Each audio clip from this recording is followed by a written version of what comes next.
আমি তাকে ভালোবাসি, আমি তার কোনো পাস্ট আমি কিচ্ছু দেখতে চাই না। আমি তাকে বিয়ে করবো, এটাই আমার সবাই করে। কে কি বললো, আমার বাবা মা মানবো কি না মানবো এটা আমার সাবজেক্ট না। বা আমার নামে মিথ্যা কথা কি অনেকে আশেপাশে সবাই বলতেছে আমার সাথে সে 3 দিন ছিল। ভাই আমি ক্যামেরার সামনে তো কিছু বলবো না, যে কারণ আমি তাকে বিয়ে করবো। সে যাই হোক, সে যতই তার যতই যাই হোক, সে আমার কাছে অনেকে আমাকে এই ফ্যামিলির লোকজন যারা আমাদের বুঝাইছে, আমাকে এক প্রকার আইনে থ্রেট করছে। প্রথমে আমাকে বুঝাইছে মেয়ে ভালো না, মেয়ের অমুকের সাথে সম্পর্ক, মেয়ের সাথে অন্যজন এসে বাড়ির সাইকেল থুয়ে গেছে, অন্যরকম মেয়ের ঘরে অন্য লোক আসে, এরকম আমাকে বোঝানো হয়েছে এই ফ্যামিলির লোকজন। যখন কি আমি বলছি যে আসলে আমি একটা কুকুরের সমতুল্য হয়ে গেছি, আমি তাকে ভালোবাসি, আমি তার কোনো পাস্ট আমি কিচ্ছু দেখতে চাই না। আমি তাকে বিয়ে করবো, এটাই আমার সবাই করে। কে কি বললো, আমার বাবা মা মানবো কি না মানবো এটা আমার সাবজেক্ট না।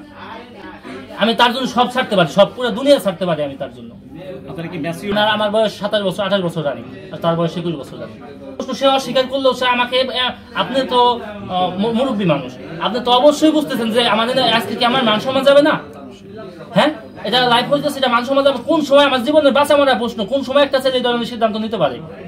আচ্ছা, প্রেমের সম্পর্ক তিনটার ভিতরে সে আমাকে আশ্বাস দিচ্ছে, হ্যাঁ, আপনি কি হচ্ছে এই মেয়ের সাথে বা মেয়ের পরিবারের সাথে জোর করছেন? রাজি না হইতে পারে, এটা তার ব্যক্তিগত ব্যাপার, তাতে আমার জোরে কিছু নাই, ঠিক আছে। কিন্তু আমি তাকে ছাড়া বাঁচবো না। সে আমার সাথে প্রতারণা, আমি একটা ছেলে এখানে আসে নাই, এই নিজের মান সম্মান নিজের বাঁচা মারা প্রশ্ন হয়ে গেছে, একটা পোলা এখানে এসে দাঁড়ায় নাই। সে মোর ব্যবসা এমনি না, তো সেই ধরনের আশ্বাস পাইছে দেখি।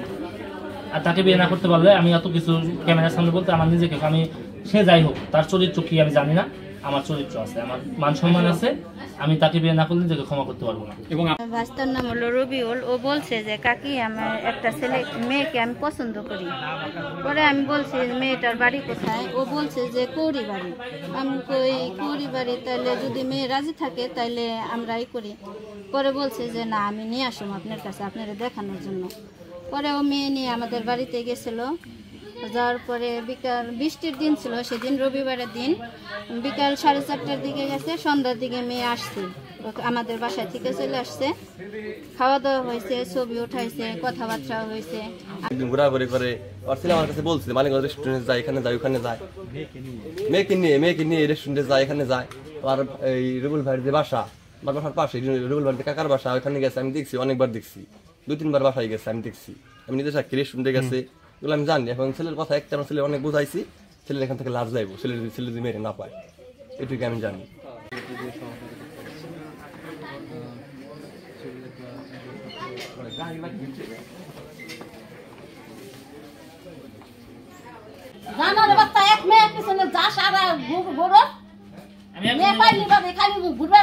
না তা না, এটা আপনি করতে পারবেন না।